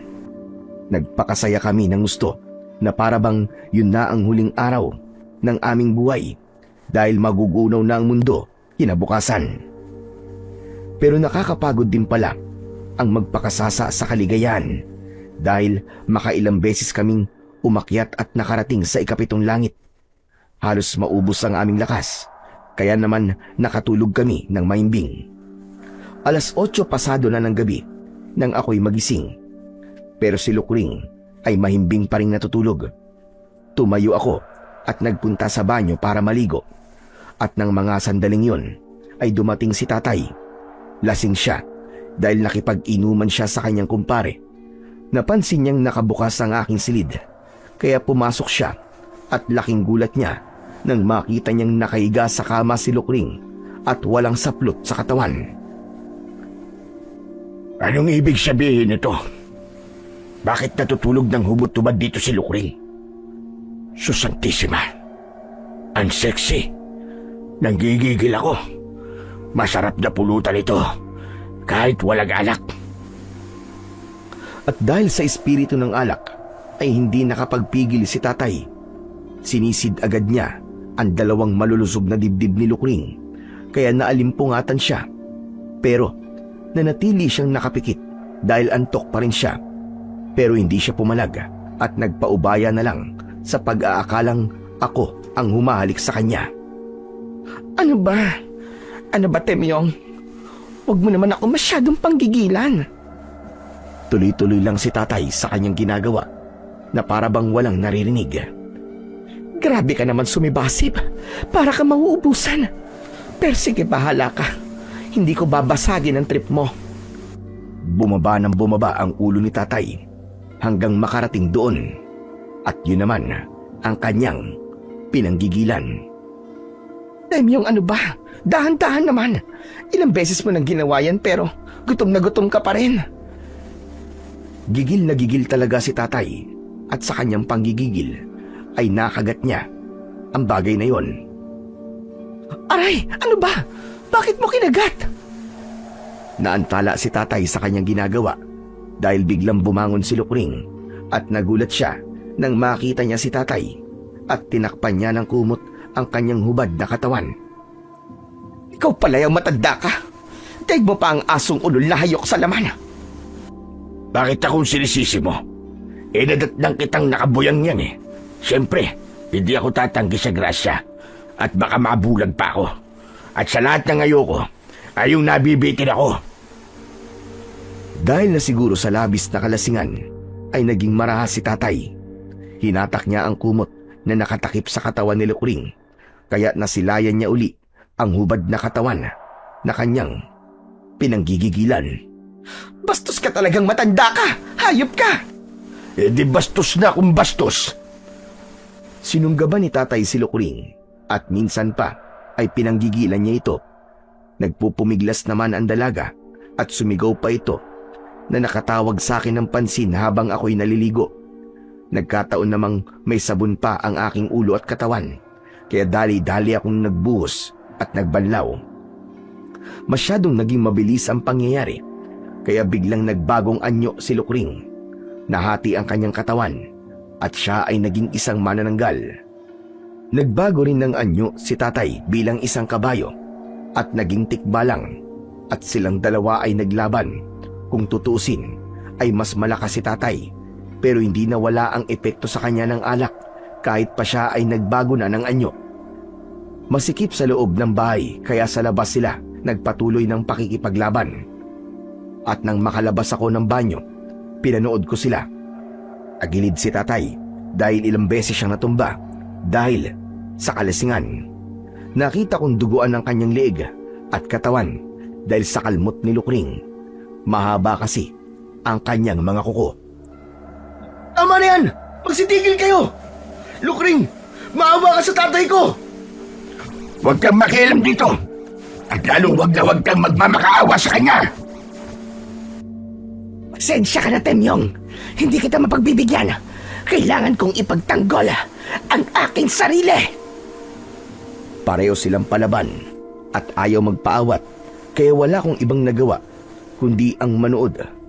Dehado talaga si tatay dahil hindi niya mahagip si Lukring. Hindi tumama ang kanyang suntok at tadyak, samantalang si Lukring ay aatake. At kapag nakatama ng kalmot, ay lilipad pataas. At habang tumatagal ang laban, ay parami ng parami ang kalmot ni tatay hanggang mabalot na ng dugo ang kanyang katawan. Biglang may pumasok sa isip ko. Nagpunta ako sa kusina at kinuha ako ang garapon ng langis na may nakababad na bawang at asin. Pinuntahan ko ang kalahating katawan ni Lukring at ibinuhos ko ron ang langis. Kumulo at bumula ang langis na nasa kalahating katawan ng manananggal at unti-unti itong nalusaw. Para kasing asido ang epekto ng langis sa nabuhusang kalahating katawan. Napasigaw si Lukring dahil sa sobrang sakit at nawalan siya ng kontrol sa paglipad at bumagsak siya na gumugulong sa lupa. Nagpilit siyang muling lumipad pero naubos ng kanyang lakas. Nangisay siya at naghingalo hanggang sa tuluyan ng malagutan ng hininga. Samantala, si Itay naman nagbalik na sa anyong tao at isinugod ko siya sa ospital. Pero makalipas lamang ang 15 minuto ay binawian din siya ng buhay dahil naubusan siya ng dugo. Dahil sa pagkamatay ni Lukring ay alam kong ako ang pag-iinitan ni Bruno. Kaya nagsumbong ako kay Kapitan. Ikinuwento ko sa kanya ang buong pangyayari. Hindi siya makapaniwala kaya isinama ko siya sa bahay namin. May mga kasama rin siyang mga barangay tanod. Meron din siyang isinamang pulis at investigador. Mabuti na lamang at naroon pa rin ang bangkay ni Lukring na nasa anyong tao na, pero hati pa rin ang kanyang katawan at ang kalahating katawan niya ay nalusaw mula bewang hanggang tuhod, kaya binti at paa na lang ang natira. Nakita niyo ang ebidensya, Kapitan. Kaya sigurado naman na maniniwala na kayo. Oo, totoo nga. Pero nasa na si Kagawad Bruno? Alam ba niya ito? Hindi ko po alam kung nasa na siya. Pero malalaman din niya ang pangyayaring ito. Ano po bang gagawin niyo rito sa bangkay ni Lukring? Siyempre, dadalhin niya sa punerarya. At abangan natin kung kukunin ni Bruno ang bangkay ng kanyang kapatid. Mag-aalas 11 na ng gabi. Kaya pinakiusapan ko si Kapitan na bigyan ako ng proteksyon. Kaya may 2 pulis at 5 barangay tanod ang nagbantay sa akin. Hindi ko agad naiburol si tatay dahil kailangan pang i-autopsy ang bangkay niya. Samantala, si Lukring naman ay sa puninarya na lang ibinurol dahil ayaw ni Bruno na doon sa bahay nila paglamayan ng kanyang kapatid. Mabilis na kumalat sa buong barangay ang aking kwento. At nag-viral pa ang interview sa akin ng isang sikat na vlogger. At dahil doon ay marami na ang natakot at nangilag kay Bruno. Pati na rin ang mga kaibigan at kasama niya sa barangay ay nagbago na ang pakikitungo sa kanya. Walang matibay na batayan ang aking akusasyon, pero marami ang naniniwalang si Bruno ang serial killer. Ang bira. Pati ba naman kayo, Kapitan? Naniniwala rin sa kwentong barbero? Pero paano mo ipapaliwanag sa akin ang kalahating katawan ng kapatid mo si Lukring? Bakit akong tinatanong nyo? Si Temyong ang pumatay sa kanya. Yun na nga eh. Si Temyong mismong testigo. Pinatay ni Lukring ang tatay niya at lumabas sa autopsy report na kalmot ng matutulis na kuko ang sanhi ng kanyang mga sugat sa katawan. Kahit na, hindi pa rin yung sapat na batayan na paratagan yung aswang kapatid ko. At kahit pa sa korte tayo makarating, ay hindi paniniwalaan ang ganong klase ng testimonya. Tama si Bruno. Sino nga naman ang maniniwala sa aking testimonya? Pero anong magagawa ko kung yun talaga ang totoo? Sa 3 araw ng burol ni tatay ay dumating ang dati naming kapitbahay, si Lola Sela. 3 taon na ang nakalipas nang umalis siya sa amin at pumunta sa isa niyang apo, sa Siquijor. Nabalitaan kasi niya ang nangyari kay tatay. Naging malapit na kaibigan niya si tatay. May kasama siyang isang babaeng hindi naman niya kaano-ano. Isa raw vlogger na gusto akong makausap dahil nakaabot din sa kanyang kaalaman ang pangyayari. Mabuti naman, Lola Sela, at nagbalik po kayo. Nabalitaan ko kasi ang nangyari sa tatay mo. Gusto ko makiramay at makipaglibing. Maraming salamat po, Lola Sela. Di pa rin niyo po kami nakakalimutan ni tatay. Abay, syempre naman. Dahil matagal rin ako nanirahan dito. Hanggang kailan naman po kayo rito? At kamusta na po ang bahay niyo? Wala na po nakatira sa loob ng 3 taon. Kaya ka, masyado na marumi at hindi pa kami tapos maglinis. Iniwan ko lang saglit ang kasama ko. Po, may kasama po kayo? Oo, gusto ko lang sumilip sa tatay mo.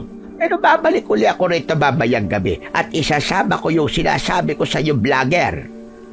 Sino po ba ang vlogger na yun? Kung gusto mo ay pumunta ka mamayang hapon sa bahay, ipagluluto kita ng paborito mong merienda. Sumilip saglit si Lola Sela sa bangkay ni tatay at nagpaalam na din agad. At pagdating ng 3:00 ng hapon ay pinuntahan ko siya sa bahay nila. Nasa amin ang 3 kong pinsan, kaya sinabihan ko sila muna ang magbantay kay tatay. Tama-tama ang dating mo, Temyong. Kakatapos ko lang magluto ng merienda. Opo, Lola Sela. Naamoy ko nga po ang ginataang saging at kamote na may langka. Bigla po tuloy ako nagutom. O sige, halika. Maupo ka at ipaghahanda kita. Siya nga pala, gusto kitang ipakilala sa kasama ko, si Erika. Erika? Siya naman si Temyong. Kumusta ka na, Erika? Ikinagagalak kitang makilala. Ikinagagalak din kitang makilala, Temyong. Sabay kaming nagmerienda ni Erika. Iniwan muna kami ni Lola Sela para mabigyan kami ng privacy. Maganda si Erika, may pagkamistisa at maganda rin ang hubog ng katawan. Kumbaga, artistahin ang dating. Erika, matagal ka na bang vlogger? Bago pa lang. May 3 months pa lang ako. Pero malapit nang mamonetize ang YouTube channel ko. Talaga? Ang galing naman. Tungkol ba sa yung content mo? Tungkol sa mga kababalagan at paranormal stories. At dahil nag-viral yung interview sa'yo ng isang vlogger, kaya interesado rin akong interviewin ka. Mabuti na lang at kilala ka ni Lola Sela, kaya hindi ako nahirapang hanapin ka. Mabait si Erika at masarap kausap. Kaya maliban sa mga bagay na gusto niyang malaman tungkol sa aking naging karanasan, ay marami pa kaming ibang bagay na napag-usapan at mabilis kaming nagkapalagayan ng loob. Kinagabihan ay nagpunta ulit si Lola Sela sa burol ni tatay. Kasama niya si Erika. Marami ang tao sa lamay at halos lahat sila ay napapatingin sa dalagang kasama ni Lola. First time lang kasi nilang nakita ang dayuhang vlogger at nakukuryo sila kung sino ba ang magandang estranghera na napadpad sa aming barangay. Lingid sa aking kaalaman ay palihim ding nagpunta si Bruno para magmanman at napansin din niya si Erika at nabighani siya. Kaya naman biglang na-trigger ang kanyang makamundong pagnanasa. Ayos. May bago na naman akong prospect. Kailangan makilala kong babaeng yun. Pero teka muna. Bakit pamilyar ang mukha niya? Namamalikmata lang ba ako? Totoo bang tao siya? O isa siyang multo? Pasado 1:00 na ng madaling araw nang umuwi sina Lola at Erika. Ihahatid ko sana sila pero pinigilan ako ng aking mga pinsan dahil may pinaniniwalaan silang pamahiin. Malapit lang naman sa amin ang bahay ni Lola Sela. Wala pang 1 minutong paglalakad. Palihim silang sinundan ni Bruno. Nakita niyang pumasok si Lola Sela at Erika sa pinto ng bahay. Nakatayo na si Bruno sa harap ng pinto at nag-iisip ng malalim. Imposible. Paano nangyari yun? Bakit mo kami sinusundan? Napatingin si Bruno sa kanyang likuran. Nagtataka siya kung paano napunta si Erika roon Gayong nakita naman niyang pumasok ng pinto ang dalaga. Teka, paano ka napunta riyan? Pumasok ka sa pinto niyo, di ba? Sagutin mo na lang ang tinatanong ko. Sino ka? At bakit mo ako sinusundan? Gusto mo rin ba akong biktimahin? Ano ba pinagsasasabi mo? Kilala kita. Dahil nakita ko na ang mukha mo sa social media. Ikaw si Kagawad Bruno. Ang pinaghihinalaang rapist na aswang at serial killer sa baryong ito. At naniwala ka naman doon. Bakit? Nasa itsura mo naman eh. Mukha kang ang rapist. Ang pangit mo kasi. Hindi ka papatulan ng mga babaeng nagugustuhan mo. Kaya dinadaan mo sa dahas. Hinahalay mo sila. Nang iinsulto ka ba? Daan-daan ka sa pagsasalita mo. Dahil baka ikaw at sunod na maging biktima. Huwag mong sabihin gawin mo. Hanggang salita ka lang naman eh. Hindi na nakapagtimpi si Bruno, kaya bigla siyang nagbago ng anyo. Naging aswang na siya.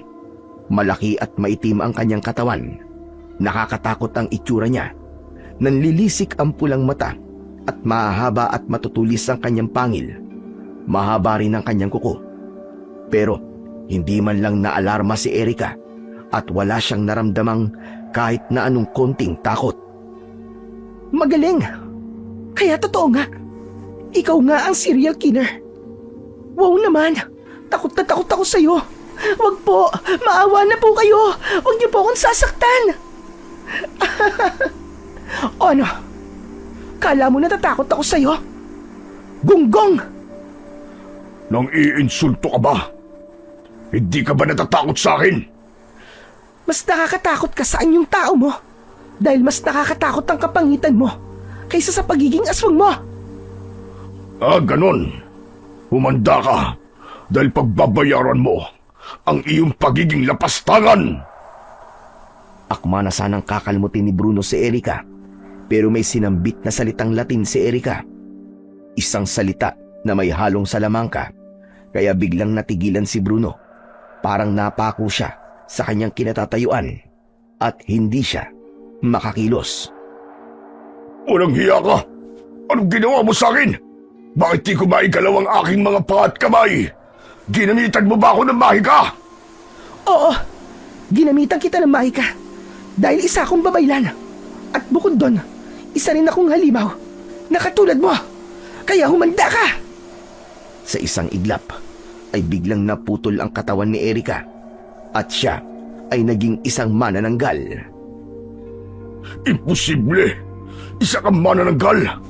Bakit ganun? Hindi kita naamoy! Dahil kaya kong itago ang aking pagkalimaw sa kapwa ko aswang at manananggal. Kaya humanda ka. Dahil ito na ang magiging katapusan mo. Teka, sandali! Anong gagawin mo? Wala akong atraso sa'yo! Yun ang akala mo. Malaki ang atraso mo sa akin, hayop ka. Dahil ang una mo naging biktima ay ang kakambal ko. Ikaw talaga ang sadya ko rito. At hindi na kita kailangan pang hagilapin. Dahil ikaw na mismo ang kusang lumapit sa akin. Kaya pala pamilyar ang mukha mo. Ang buong akala ko ay isa kang multo. Kakambal ka pala ni Angelica. Mabuti naman at natatandaan mo pa. Inimbita lang si Angelica ng isa niyang kaibigan na magbakasyon dito. Pero ano ginawa mo? Hinalay at pinatay mo siya. Kaya humanda ka dahil dumating na ang araw ng aking paniningil. Hayop ka! Lumaban ka ng parehas! Hayaan mo akong makagalaw! Hindi rin parehas na laban ang ginawa mo sa iyong mga naging biktima. Kaya humanda ka dahil ipaghihiganti ko silang lahat. Hindi! Huwag! Huwag! Huwag! Nagawang putulin ni Erica ang ulo ni Kagawad Bruno gamit ang kanyang mahahabang kuko. Sa wakas ay natapos din ang kanyang kasamaan at nagpapasalamat ako kay Erica dahil hindi lang ang kakambal niya ang kanyang ipinagiganti, kundi pati na rin ang aking kapatid. Matatahimik na rin ang kanyang kaluluwa. Kinabukasan ay natagpuan ang bangkay ni Bruno sa harap ng barangay hall. katabi ng kanyang katawan ang pugot niyang ulo. At dahil doon ay nabago ang paniniwala ng mga mamamayan sa aming barangay. Hindi raw si Bruno ang serial killer dahil sino raw ang maglalakas loob na pumatay sa isang kilabot na aswang. Ngunit meron pa ring ibang naniniwalang si Bruno nga ang serial killer. At natutuwa sila dahil matatapos na rin ang mga nangyayaring krimen. Kasama na sa mga natuwa si Kapitan Ingo. Mabuti naman, Kapitana. At naniwala kayo. Hindi ako sigurado. Pero yun ang gusto kong paniwalaan. Maniwala kayo, Kapitan.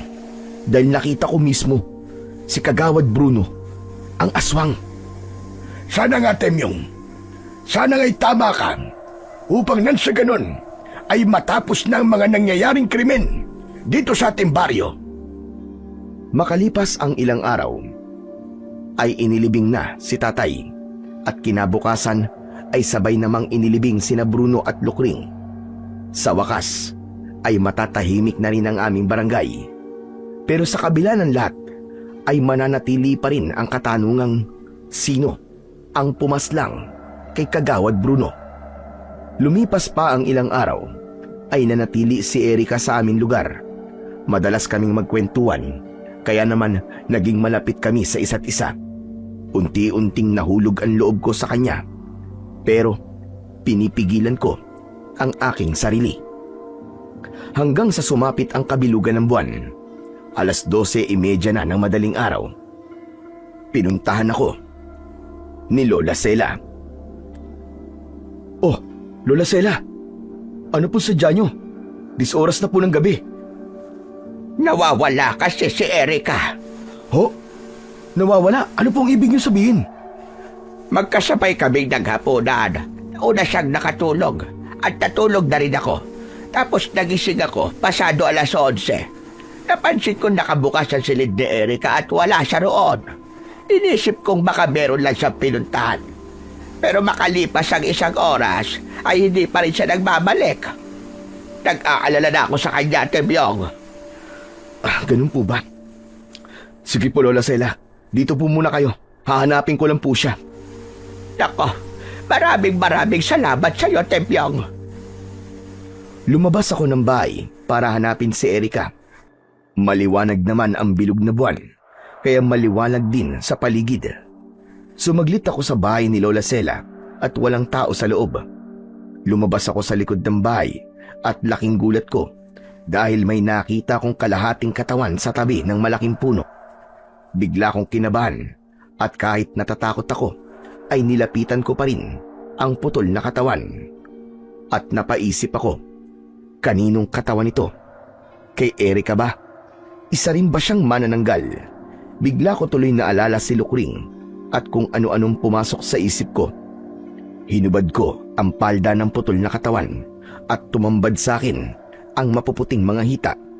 Mas maputi pa at mas flawless sa hita ni Lukring. Hindi ko na napigilan pa ang akin sarili, kaya ginawa ko rin sa putol na katawang yon ang ginawa ko dati kay Lukring. At parehas din ang reaksyon dahil pumulupot din sa aking likod at leg ang 2 paa. Alam ko si Erika yun at nagustuhan din niya ang ginagawa ko. Pero may kakaibang nangyari dahil makalipas lamang ang ilang sandali ay may narinig akong pagaspas ng pakpak. Tumingala ako at nakita ko ang kalahating katawan ni Erika. Sa sobrang takot ay napatakbo ako sa loob ng bahay. Hindi ako makagalaw sa aking inuupuan. Inihanda ko ang aking sarili. Wala na akong magagawa kung yun na ang aking magiging katapusan. Pero umaasa akong mapapatawad pa rin ako ni Erika sa aking kapangasan. Pumasok si Erika sa loob na nasaan yung tao na. Lumapit siya sa akin at tinitigan niya ako.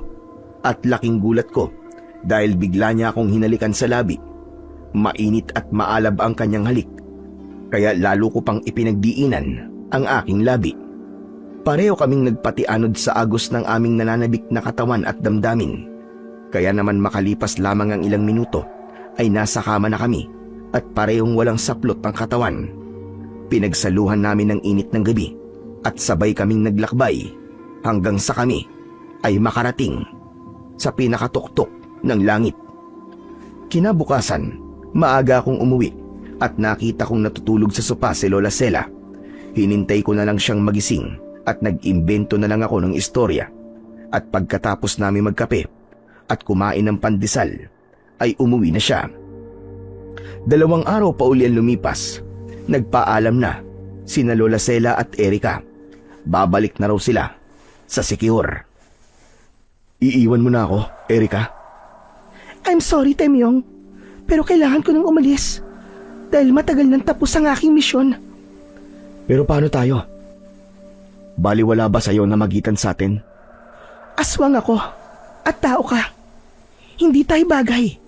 Kaya isipin mo na lang na isang magandang panaginip ang namagitan sa atin. Hindi ba talaga tayo pwedeng magsama? Magkaiba ang ating mundo. Kaya imposible ang gusto mo mangyari. Gusto ko mang pigilan si Erika ay wala na akong magagawa. Umalis na siya, pero nag-iwan siya ng isang matamis na alaalang hindi ko makakalimutan. At umaasa akong balang araw ay magtatagpong muli ang aming mga landas. Pagkatapos ng mga pangyayaring yon sa aking buhay, ay naging tahimik at payapa ng muli ang aming baryo. Wala nang pagsalakay ng aswang. Tahimik nang nakakalabas ang mga tao at nakakapaglaro ng muli ang mga kabataan sa lansangan kahit gabi. Nagpasalamat ako sa Panginoong Diyos dahil kahit nawalan ako ng ama at kapatid, ay hindi niya pa rin pinabayaan ang aming baryo. At natapos ang kasamaan na minsang namaya ni Rito. 2 taon ang mabilis na dumaan. Nagulat na lang ako nang bumalik si Erika sa aming baryo at sinabi niyang hindi na siya makatiis na hindi ako makita dahil magmula daw ng paghihiwalay namin ay hindi na ako nawala-wala sa isip niya dahil doon lang daw niya napagtanto na mahal niya ako at ayaw niya nang mawalay ako sa kanyang paningin.